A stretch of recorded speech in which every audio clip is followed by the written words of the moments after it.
Hello, this is a guide on how to use the Power BI visual that shows you 3D model viewer. So first of all, once you open the visual, try to add anything here so that the UI will appear to you, the user interface.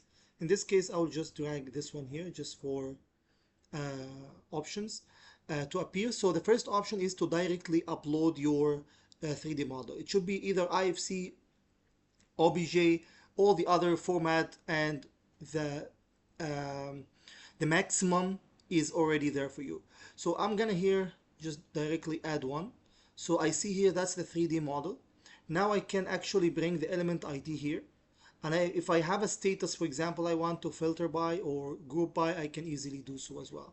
In order to get these rows very easily, these data, I have here added one option, copy all element ID to clipboard.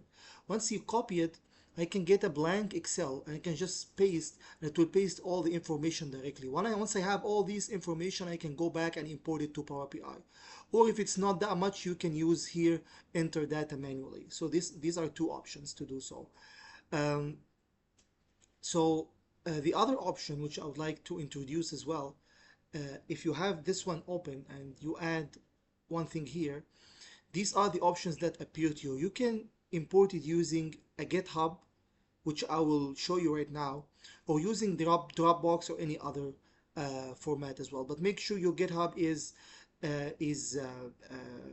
public. So I have here one model. See here, this is just something from GitHub.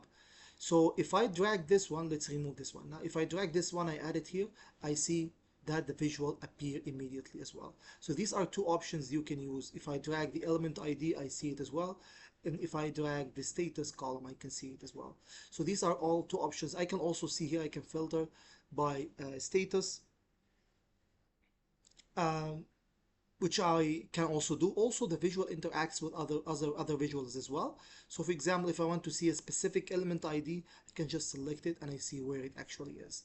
So I can select based on material, based on anything I would like to see. So all the options are available. So